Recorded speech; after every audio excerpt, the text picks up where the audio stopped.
अभी तो हमने देखा कि ट्रिग्नोमेट्री में जो साइन कॉस है उनका ट्रायंगल के साइड के साथ रेशियो के साथ क्या रिलेशन है। क्लियर?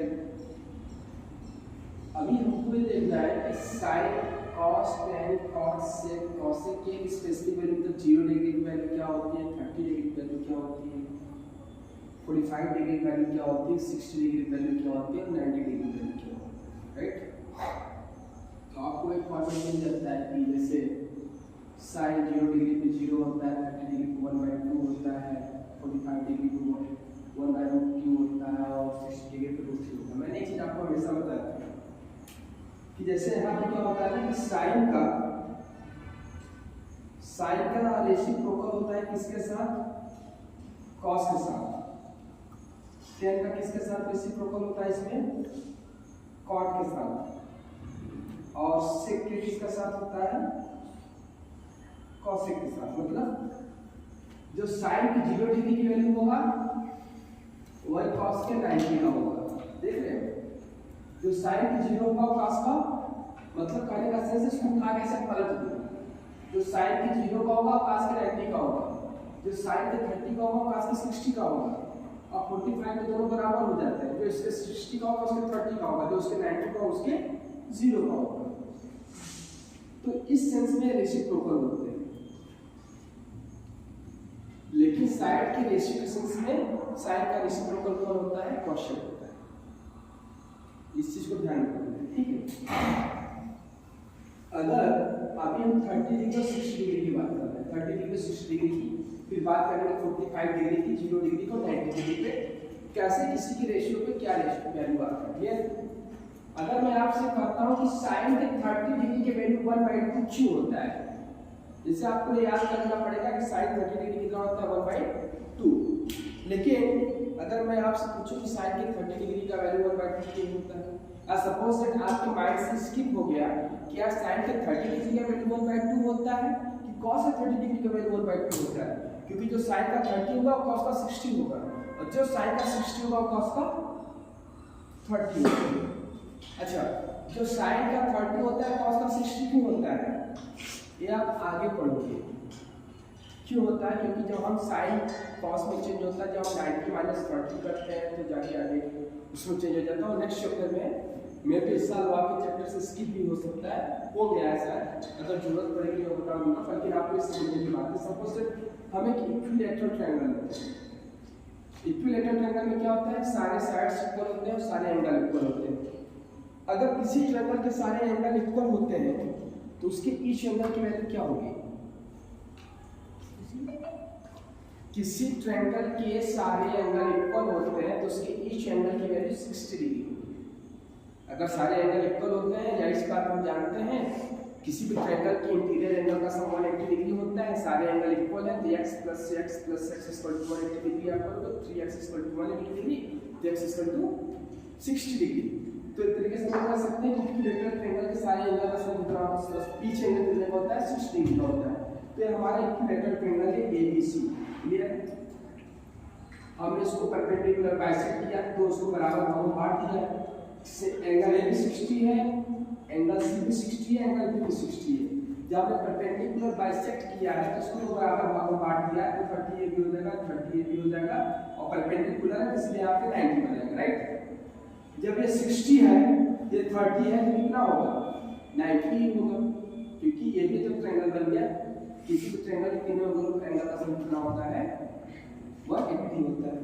हमने मान लिया AP को, AP का हमने लेंथ मान लिया 2a, क्योंकि जो मानेंगे सब बराबर होगा, क्योंकि इक्विलैटरल ट्रायंगल के तीनों एंगल तीनों साइड्स का सम इक्वल होता है। हमने मान लिया 2a, हमने BC को भी मान लिया 2a, हमने AC को भी मान लिया 2a। जब AC को बराबर भाग डिवाइड करता है तो उसको मान लिया a है और ये a। आई बात समझ में? क्लियर है? किसी कोई समस्या नहीं? क्या है? क्लियर? चलो हम लेते हैं sin 30 डिग्री की वैल्यू लेते हैं। क्लियर? जब हम sin 30 लेंगे तो समझा इस चीज को, हम इसको ऐसे लेंगे, बेस हमारा ये होगा और हमारा ये परपेंडिकुलर होगा। चलो ठीक है, हम लेते हैं sin 30। साइन बराबर क्या होता है परपेंडिकुलर अपॉन हाइपोटेन्यूज। ठीक है, अब एक चीज को ध्यान से समझने की बात है, एक चीज ध्यान से समझने की बात है, क्लियर? अगर हम ये 60 डिग्री पर अगर सपोज ले रहे हैं, परपेंडिकुलर में हमारा क्या होता है परपेंडिकुलर अपॉन हाइपोटेन्यूज होता है, राइट? परपेंडिकुलर हमारा कितना है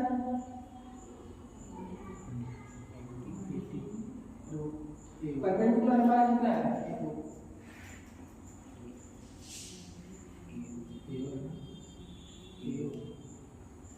अब फिर से चलो चुकी है ऐसे हम अगर हम इसको देखो मैंने साइन 30 लिया, क्या लिया साइन 30, हमारा परपेंडिकुलर क्या है AO, क्या है AO, और हमारा हाइपोटेन्यूज से पहले कहा, ठीक है, परपेंडिकुलर अपॉन हाइपोटेन्यूज, ठीक है, AO अपॉन ये क्या हो जाएगा AB, क्या होगा AB। अब AO की वैल्यू कितनी है AB की वैल्यू कितनी है कितना है कितना है साइन 30 की वैल्यू कितनी हो गई हुआ कि नहीं हुआ? अब समझ में आया? याद करने की जरूरत है?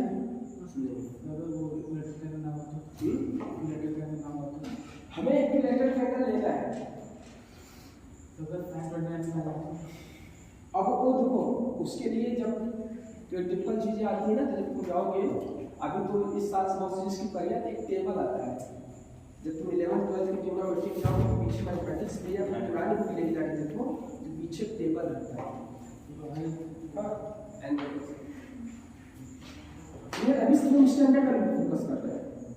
अब देखना sin 30 पर ऊपर बैठ आ गया है। अब तो ठीक है, हम एक का निकालेंगे, सपोज अगर हम cos की वैल्यू रख दें, सपोज cos 30 वैल्यू, अब एक चीज ध्यान से समझना, अगर मैं यहाँ पे चीज आपको दिखाता हूँ, अगर एक ये है और ये है, तो अगर हम यहाँ पे पाइथागोरस थ्योरम निकालेंगे OB के लिए, राइट? तो पाइथागोरस थ्योरम क्या होता है, हाइपोटेन्यूज का स्क्वायर करके क्या होता है परपेंडिकुलर का स्क्वायर प्लस बेस का स्क्वायर, ये होता है ना, ये होता नहीं होता है। हाइपोटेन्यूज क्या है हमारा 2 का स्क्वायर, 2a का स्क्वायर, परपेंडिकुलर कितना है हमारा हमको नहीं पता है, इसको 2b का स्क्वायर, और b हमारा कितना है बेस कितना है a का स्क्वायर, राइट? तो यहाँ p स्क्वायर बराबर क्या हो जाएगा 4a square minus a square, तो p बराबर क्या हो जाएगा 3a स्क्वायर, क्योंकि a स्क्वायर इसका पेड़ पड़ेगा तो बाहर आ जाएगा, क्या हो जाएगा √3a p, मतलब इसकी वैल्यू क्या आ गई है √3a। ये समझ में आया? समझ में नहीं समझ में?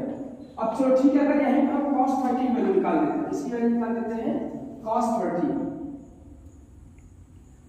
ठीक है, sin 30 निकालो cos 30 निकालो, हम सब क्या निकालेंगे, ठीक है, cos 30 की वैल्यू क्या होगा, cos क्या होता है आप यहां पर देखिए, cos क्या है, cos क्या है बेस अपॉन हाइपोटेन्यूज, क्या है बेस अपॉन हाइपोटेन्यूज,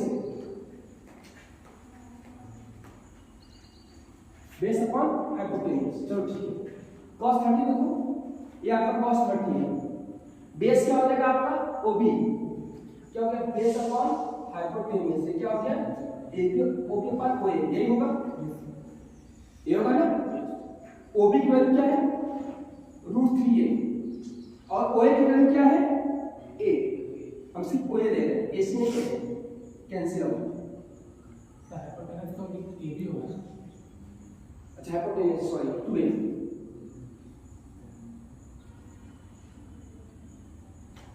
ये कैंसिल हो क्या है आगे दूसरी वैल्यू आया, कोई कंफ्यूजन? आपको रेशियो पता है, आप इसमें से कुछ भी उठा के देखो आपको 30 और 60 का वैल्यू आ जाएगा। चलो ठीक है, अब एक आपको बताइए किसका निकालना, फिर उसके बाद हम आगे बढ़ेंगे। किसका 30 और 60 की बात कर रहा हूं, sin cos tan cos sec cos sec किसका बोलिए जल्दी बोलिए, किसका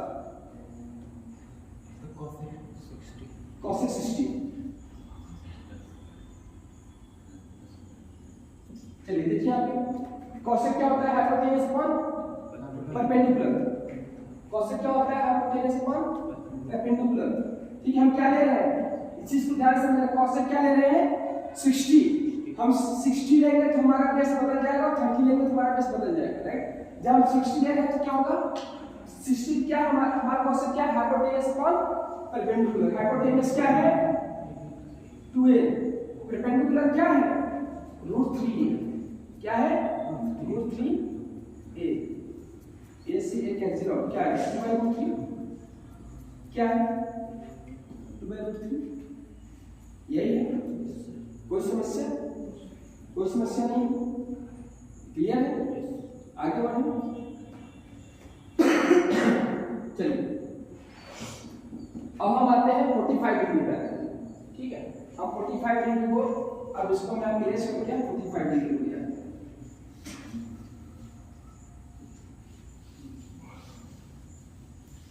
समझिए, जब आप एक सपोज दैट हम मानते हैं कि हमारा वही इक्विलेटरल ट्रायंगल है। अभी सिर्फ हम क्वेश्चन मतलब ये 90 डिग्री है। आप हमको बताइए अगर 90 डिग्री अगर मैं कहता हूं 45 डिग्री है, ये भी 45 डिग्री होगा, होगा होगा कि नहीं होगा।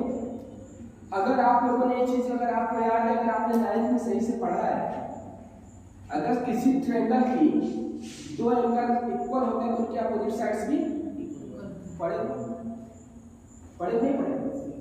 इसका मतलब हम ये कह सके कि ये साइड्स बराबर है, बराबर है नहीं बराबर है ना, क्यों बराबर है ना। चलो ठीक, मेरी बात को ध्यान से समझो। चलो ठीक, अब हमने इसको कोई भी इक्विलेटरल ट्रायंगल पे नहीं लिया है, वो हमारा 60 गया, ये हमारा 45 गया। अगर मैं करता हूं अगर ये a है तो ये भी a होगा, बराबर होगा। तो हमारा a भी क्या होगा, पाइथागोरस थ्योरम लगाओ। हाइपोटेनस का स्क्वायर बराबर क्या होता है बेस का स्क्वायर प्लस परपेंडिकुलर का स्क्वायर, मतलब a का स्क्वायर प्लस a का स्क्वायर क्या हो जाएगा 2a स्क्वायर। ठीक है, यहाँ पे h स्क्वायर 2 क्या हो जाएगा 2a का स्क्वायर, यहाँ पे क्या हो जाएगा a√2h। ये क्या आ गया a√2 आया नहीं है। अब चलो किसी की वैल्यू, चलो एक मैं लेता हूँ साइन की वैल्यू लेता हूँ, इसकी वैल्यू लेता हूँ। देखो साइन कॉस जो साइन की वैल्यू होगी वही कॉस की वैल्यू, क्यों क्योंकि साइन और कॉस में क्या होता है दोनों हाइपोटेनस सेम रहेगा, बस चेंज क्या होता है परपेंडिकुलर और बेस, और परपेंडिकुलर और बेस बराबर है। समझ लो। चलो ठीक, हमने वैल्यू लिया sin 45।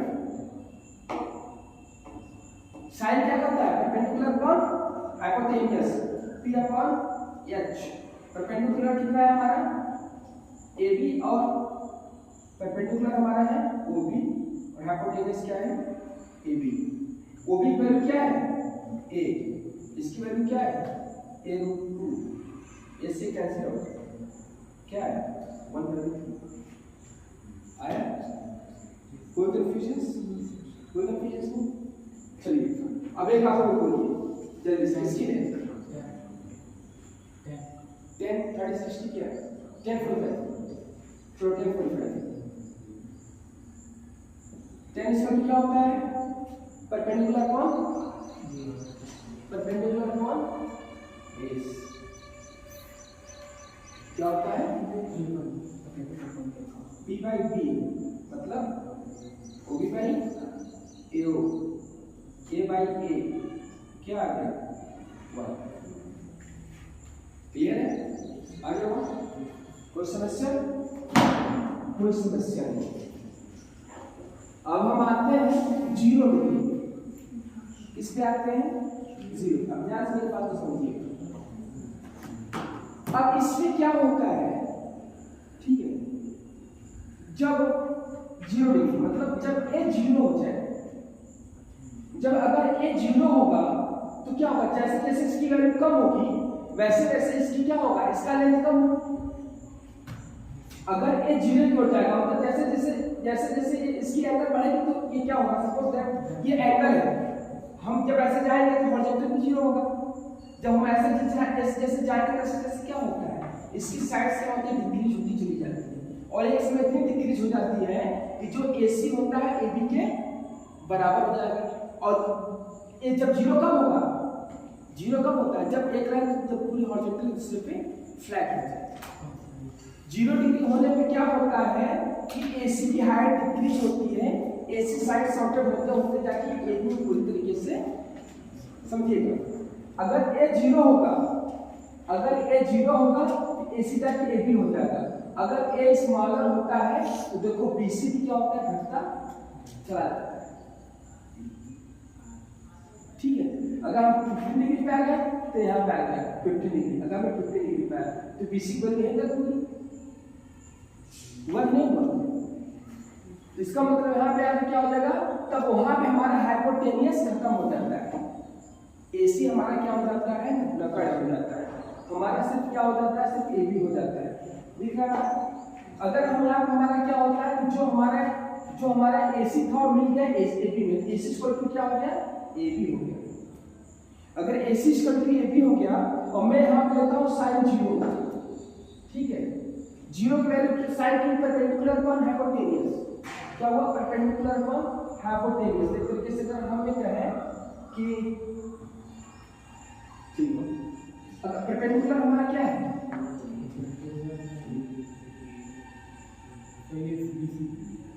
परपेंडिकुलर हमारा BC है, राइट, और हमारा हाइपोटेनियस क्या हो गया, 0 हो गया। हमारा हाइपोटेनियस 0 है जिसकी वैल्यू क्या होगी, 0। अब मैं 90 लेता हूँ, ठीक है, अभी सॉरी सपोज हम 90 ले लेते हैं, हम यहाँ पे आते हैं cos की वैल्यू क्या आ जाते हैं, sec की वैल्यू क्या आ जाते हैं, हम किसी एक की वैल्यू पा जाते हैं 0, हम एक 0 आते हैं, हमें cos की वैल्यू क्या आते हैं, cos 0 की वैल्यू क्या आते हैं, ठीक है। cos इसको क्या होता है कोई बताएगा,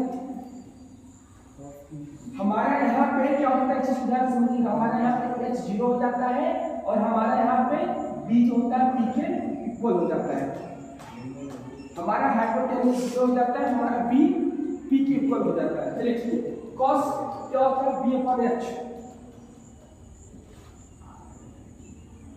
b अपॉन h, मतलब अब पहली बात ध्यान समझिए, b हमारा ठीक है, हमारा b है, बल्कि हमारा h क्या है, बेस अपॉन हाइपोटेनियस, एक समझिए। अब हम एक देखिए, जब हम cos देखेंगे तो cos जो हम यहाँ पे देखेंगे हमको क्या देखना पड़ेगा, हमें उल्टा देखना पड़ेगा, हमें cos उल्टा देखना पड़ेगा। जब यहाँ पर हम cos उल्टा देखेंगे हमारा, तो हमारा परपेंडिकुलर हो जाएगा, हमारा ये हमारा एक चीज हो जाएगा, हमारी ये दोनों चीजें क्या हो जाएंगी, बराबर हो जाएंगी। अभी इसको यहाँ पे स्किप करके पहले हम यहाँ पे 90 डिग्री पाते हैं, ठीक है, 90 डिग्री का इसका समझेंगे।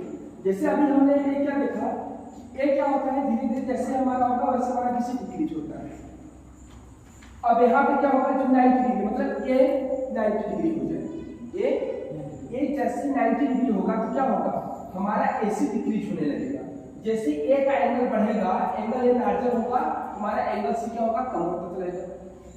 एंगल ये हमारा बढ़ रहा है, एंगल C हमारा कम हो जाएगा। देखो x में या किस में मिलेगा, हमारा एंगल A 90 डिग्री हो जाता है, पर एंगल C हमारा 0 हो जाता है, हमारा AC यहाँ पे क्या हो जाता है, BC के बराबर हो जाता है। AC और BC बराबर हो जाता है तो हम sin 90 डिग्री लेते हैं, तो sin 90 बराबर क्या होता है, यहाँ पे AC किसके हो गया, BC के बराबर हो गया, परपेंडिकुलर अपॉन हाइपोटेनियस।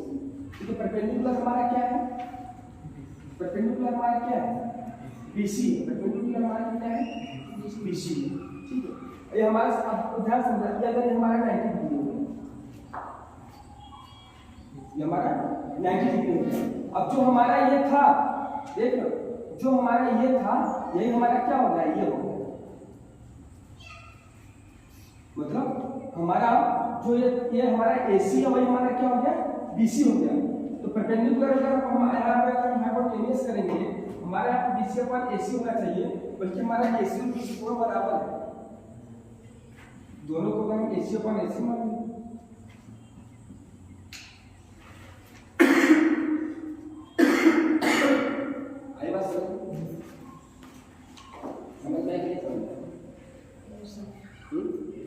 तो उसमें वो जैसा बीसी छोटा होगा तो एसी छोटा होगा, किसमें एसी 0 डिग्री, 0 डिग्री क्या करो। बीसी छोटा होगा तो एसी छोटा होगा। देखो इसीलिए तो क्या होता है यहाँ पर बीसी इसी के बराबर हो गया। बीसी जो है एक तरीके से तो खत्म हो गया। बीसी जो तुम्हारा बीसी था वो तुम्हारा क्या हुआ, एबी के बराबर हो गया। जो तुम्हारा ये बीसी था वो एबी के बराबर हो गया। आएगा समझ में? जो हमारा बीसी था वो हमारा एबी के बराबर हो गया। क्लियर?